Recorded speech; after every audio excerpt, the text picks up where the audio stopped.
What is the YAGNI Principle, Venkat Subrama?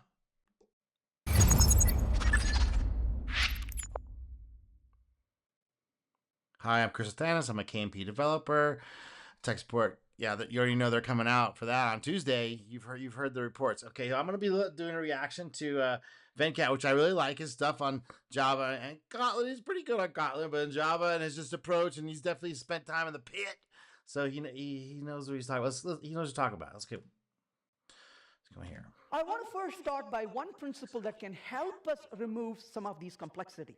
And one such principle I've really valued over time is called the YAGNI principle. And I normally attach a little Y to the very end of YAGNI, and I'll tell you why I do that. The YAGNI principle stands for you aren't going to need it.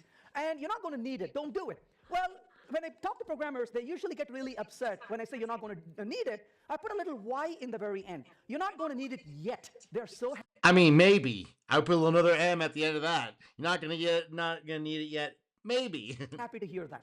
And they say, can I do this tomorrow? Yes, you can do this tomorrow. And Maybe we'll see. I will see what tomorrow brings. constantly say the same thing the next day. So the point really is, you're not going to need it. So you're not going to need it yet. And we tend to implement so many things that we really don't need. Oh man, so many projects I've been involved with, and if you've ever used that product Jira, I'm sure you have maybe come across it in your development. If you haven't, consider yourself lucky. It's like a to-do list with a bunch of different companies. We have to have this button, switch, knob, dial feature in there on every page. And if not, we're going to take our money and out of this company and go somewhere else. And they go, oh, yes, sir. No problem, sir. We got that button in there just for you. And then the whole app is completely polluted with that stuff. So even though I don't need it, you can't turn it off. And you're forced to then go study somebody's workflow that may or may not have anything to do with your workflow. And that's an industry standard. I'm being facetious. Let's keep going. And if we can take some time to ask, do I need this? I think it becomes easier to postpone things until they are really, really needed. That's an art, and that's political. Not necessarily even technical skill. That's an art form where you have to know how to negotiate. That's why I put that debate course from Andrew Wilson, which people say, oh, it's $500. It's like, yeah, well, go try and learn all that stuff on your own. You're going to be spending a lot more time than $500. That would put in a form that find your own resources. So yes, you get a lot of the stuff for debate for free you want, but that's a lot of what this is debate. Giving a reason why do we need it later? Well, how can we make it later? Why do we want to push it to later? I have things I need to put on my resume. I have been in this company for 2 years, and my time is almost up. I'm gonna start looking around at other companies. They're already contacting me. I need this technology. It's like, but you have to push back. Why do we have to say, okay, you don't use that technology? Why do you have to leave after 2 or 3 years? Why can't we keep the tacit knowledge in house? Why can't we make everyone do that way? No, we're gonna just cycle through these companies and okay. So let's ask the question, when should I implement, right? And what do I implement? Implement something. So implement something, whatever that is. It could be a feature. It could be just a little edge case condition I have to test, whatever it could be. When this DevTools Made Simple channel, he's got a good sense of humor because Venkat didn't put that slide in there with the bubble story. Let me put it back here. He didn't put this. this is DevTools Made Simple. They put that in there.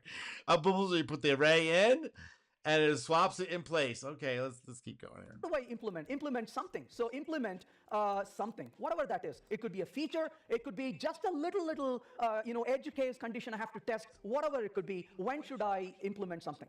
Well, the first question I would ask is, how much do you know? So this is a question we should be very real. Venkat, how much do I know? 3%, 2% of what? Know of what? What are you talking about? How much do I know? I never know enough. It's all educated guess. It's all like trying stuff out. There's a lot of stuff in development is like, we're just guessing. We might have an idea, an insight from the previous experiment, but it's all experimental because again, all these projects aren't they don't die. They're all abandoned. All these software projects, platforms, tools, nobody goes out and kills them. They're still sitting there on some disk somewhere. They're abandoned. Nobody uses them because why? They weren't fit for purpose. They weren't fit for what we're trying to do with it now. Realistic in asking. Because a lot of times we think we know a lot of stuff, but then once we start really asking the details, we realize we don't know as much about things. For So how sure. much do you know about what you're implementing? And then the next thing is Not cost enough, of ever. implementing the particular feature or particular And code. by the time I do know everything, it's probably time to go on to the next, whatever the next thing is, because if you can dominate a space, like it's like playing tic tac toe. Why is tic tac toe not an industry? Because it's always ends in a tie. Everyone has perfect information. There's always just a tie. You want to play games that don't have ties, and that's where things get interesting. And the moment that everyone knows the rules, there's no more value to be added. What? So let's say we're going to do it now, and let's say we're going to do it later. Let's ask the question, why should I postpone? Well, the simple reason is this.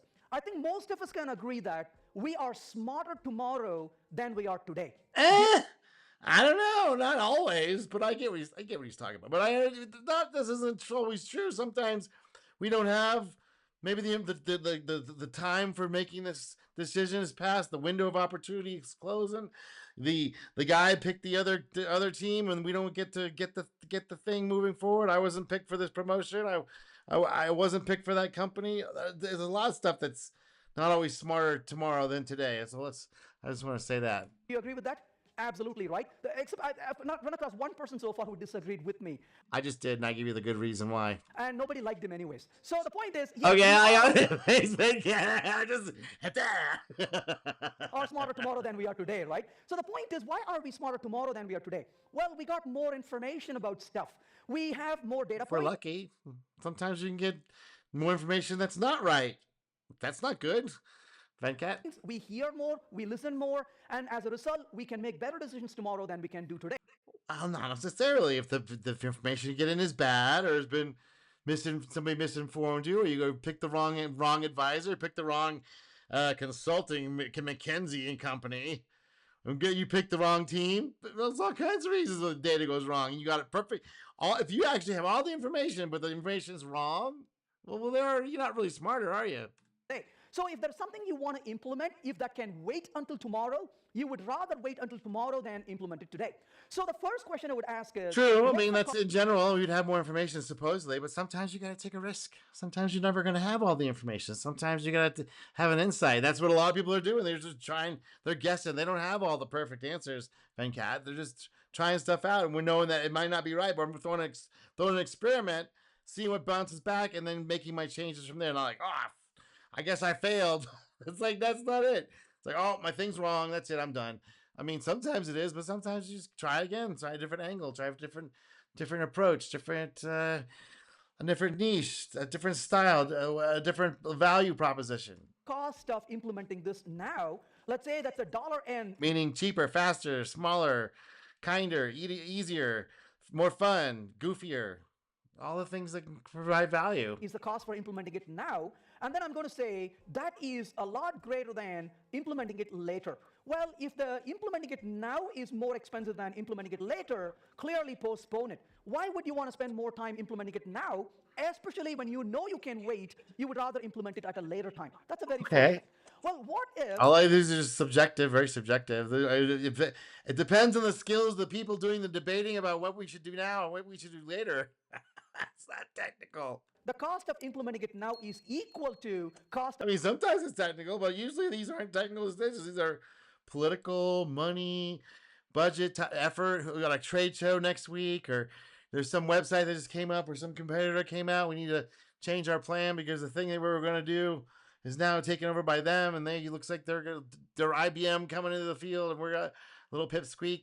Can't do, we won't be able to make those markets, etc., etc. Some new regulation of implementing it later. It doesn't matter whether do it now or do it later. Postpone one more time. Hey, what if the cost of doing it now is less than the cost of doing it later on? What should I do then? Well, then ask the question, how probable this is. So if it is... Also, how do you calculate those costs? The future estimates. So this is just back to debating. Here we high go. probability, then I would say do it now. If it is low probability, then I would say postpone. How do you decide those probabilities, Venkat? I mean, You're throwing it out there. Yes, this is the mechanical way you would go through it. Yes, but this isn't really giving us more information about how do you decide whether you should do it now? How do you decide if you should do it later? How do you argue your point so you're understood? So that people will see that there's an opportunity here. Or we need to quit dicking around with these decision matrix and just deploy something.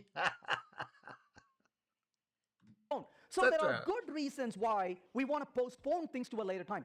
Don't misunderstand postponing to procrastination. Procrastination is Okay, that's different. That's not what we're talking about. doing something that should have been done yesterday. This is what most businesses are running on that, right? It's on this procrastination thing because a lot of the times the efforts involved with making some of these changes, these systems, it's like, where do you even start?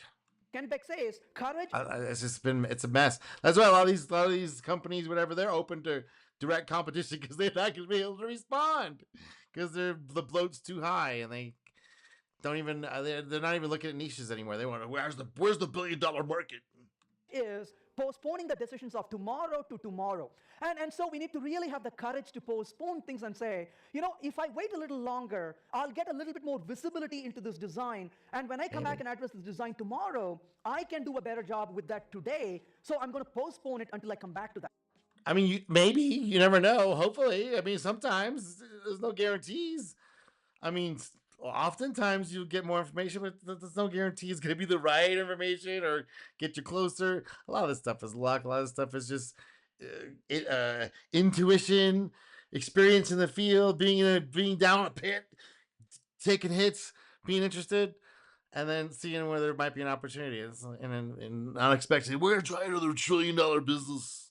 It's like, man, I think those opportunities are not going to be around for a while until we have another leap in technology, which we haven't seen a baseline, actual real technology. I mean, that means like an enabling technology. We haven't really seen that, and I don't know if we will.